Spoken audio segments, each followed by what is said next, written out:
नमस्कार. आपण हॉस्पिटलच्या प्रत्येक भागाची माहिती घेत आहोत. पण हे हॉस्पिटल बांधताना आपण 3 टप्प्यामध्ये विचार केला आहे. त्याचा मूलाधार, त्याचा मध्यभाग आणि त्याचा वरचा भाग. त्याच्या मूलाधारामध्ये आपण बघितलंय की प्रत्येक व्यक्तीच्या मूलाधारामध्ये हा गणेशाचं स्थान आहे. म्हणून हॉस्पिटल सुद्धा एक जिवंत आपल्याला निर्माण करायचं आहे. हे हॉस्पिटल निर्माण करताना याच्यामध्ये एक जीव निर्माण झाला पाहिजे. या हिशोबाने याच्या मूलतत्वाचा म्हणजे याच्या गणेश तत्वाचा विचार केला गेला. म्हणून आपण या हॉस्पिटलचा खालचा जो भाग आहे, या हॉस्पिटलचा जो मूलभाग आहे, या मूलभागामध्ये आपण गणेशाची पूजा म्हणजे गणेश यागाचा विचार केला गेला.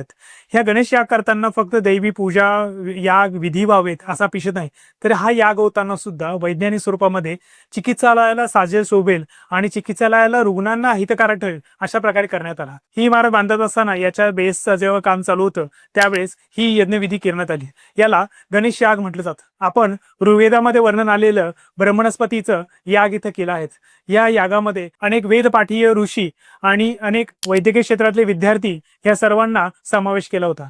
या समावेश केलेल्या ऋषितुल्य लोकांना आणि विद्यार्थ्यांना या पूजेमध्ये सामील केलं गेलं होतं.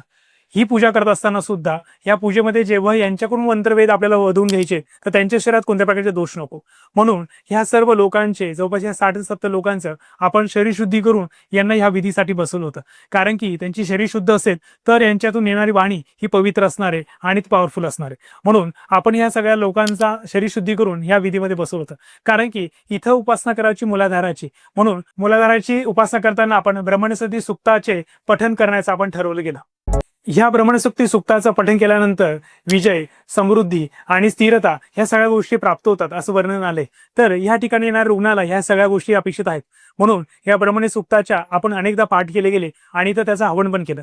या हवन करताना सुद्धा गणपतीला ज्या प्रिय गोष्टी आहेत ह्या सगळ्या गोष्टींचा इथं वापर करण्यात आला. म्हणजे ह्या काळामध्ये या ऋषींना या विद्यार्थ्यांना जो आहार दिला गेला हा सुद्धा वैदिक पद्धतीचा आणि सात्विक आणि आयुर्वेदाला जो अपेक्षित आहे असा पथ्याचा आहार दिला गेला.